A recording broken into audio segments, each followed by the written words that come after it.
Boys were complicated in three distinct ways. The three types. Type 1. The wealthy ones. They came with expensive gifts and grand promises. I met Marcus Rothstein at a charity event when I was 19. His family was extremely wealthy, the kind that owns vacation homes in multiple countries. "I'd like to take you to Paris," he said confidently, within minutes of meeting me. No getting to know me first, just an assumption that money could buy my time. "I've been to Paris," I replied politely. "Not like this. 5-star hotels, shopping on the Champs-Élysées, whatever you want." "Why would I want that?" I asked, genuinely curious about his logic. He seemed confused by my question. "Because wouldn't anyone?" What he really meant, I want to be seen with the most beautiful woman in the room. I declined. Marcus wasn't the last. They all made similar offers. Jewelry, cars, apartments, credit cards with no limits. As if I were something that could be purchased rather than someone who could be known. "I'm not for sale," I told them, over and over. But they kept trying. My refusals only seemed to increase their determination. Type 2. The shy ones. They came with apologies in their eyes before they even spoke. James worked at the coffee shop near my apartment. He made my drink with shaking hands, got my order wrong twice before getting it right. "I'm so sorry," he'd say every time. I've never." He never finished sentences around me. For 3 months, I watched him gather courage. Finally, one day, he asked, "Would you maybe want to grab dinner sometime? There's this place. It's not fancy. I know you probably wouldn't. You don't have to." Every word was wrapped in an apology. I wanted to say yes. I really did. I wanted to prove that beauty hadn't made me cruel or stuck up. But I also saw the fear in his eyes, the absolute certainty that he wasn't good enough for me. "I'm flattered," I said as gently as I could, "but I don't think it would work out." James nodded like he'd expected it, like he'd known the answer before he asked. I never saw him without that wounded look again. The shy ones never believed they deserved me, and their lack of confidence made connection impossible, no matter how much I wished otherwise. Type 3, the smart ones.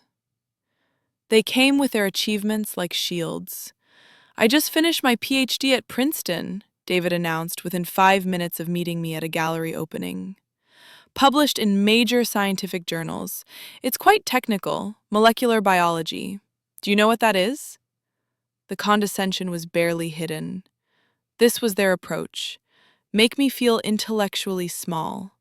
Win through the mind since they couldn't compete in appearance. "I studied art history in college," I replied calmly.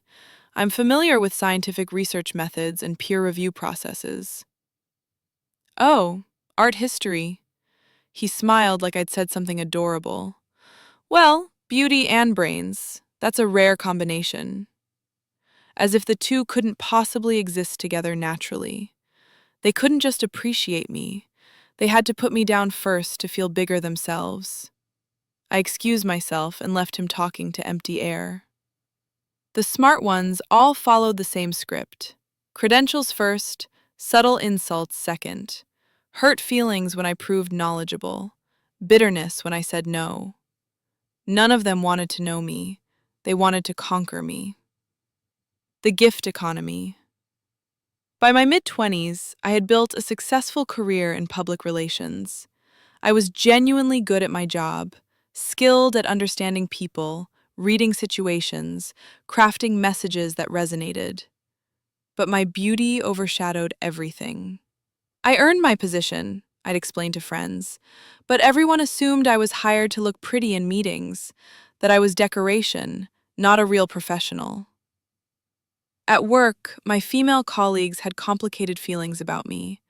They'd invite me to lunch and confide in me and call me a friend, then make passive-aggressive comments like, "Must be nice to have everything handed to you," or, "Some people just have life on easy mode." Jennifer from the marketing department asked me to be in her wedding, maid of honor. I was honored. I thought we were genuinely close. Then, the week before the wedding, she had a complete breakdown. She screamed at me that I would steal attention from her, that the bride should be the prettiest person there, that I would ruin all the photos. The wedding was canceled. Jennifer never spoke to me again. I lost a friend I thought I had, and I never understood what I'd done wrong except exist. Meanwhile, something bizarre happened with gifts. People constantly wanted to give me expensive things. Designer handbags I never asked for, jewelry that cost thousands, concert tickets, trips to exotic places. Strangers would buy me things unprompted, I remember clearly. A man I barely knew once gave me a bracelet worth more than most people's monthly salary, just because he wanted to. But that same man walked past homeless people on the street without giving them a single dollar.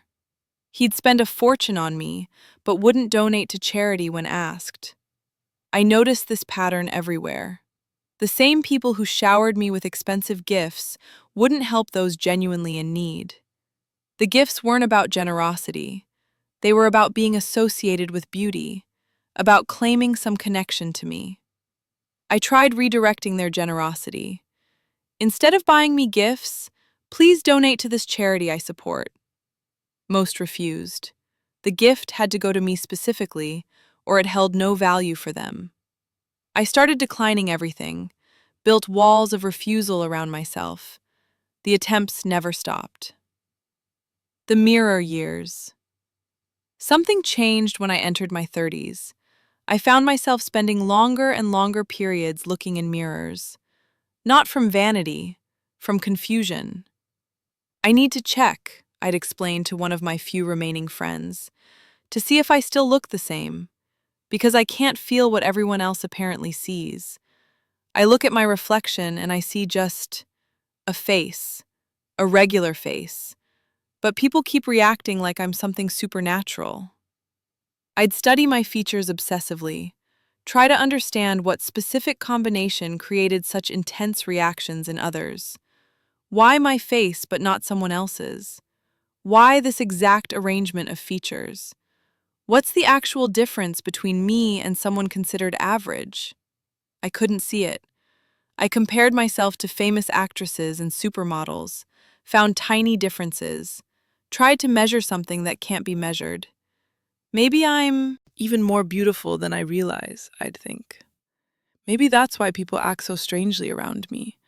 Maybe I'm not seeing what they see. The wondering became obsessive, a prison of self-examination and confusion. The years between. Time moved strangely for me. My 20s vanished in a blur.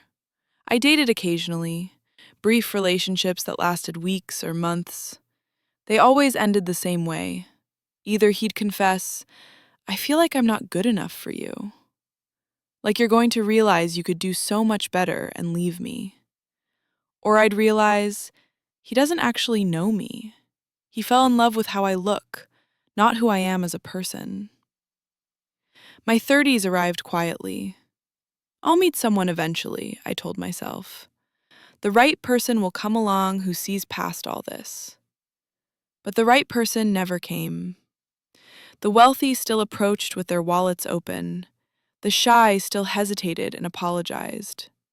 The confident still performed and competed. My beauty hadn't faded. If anything, maturity had made it deeper, more striking, according to others. But something else had faded inside me. Hope. The lonely reality. Dr.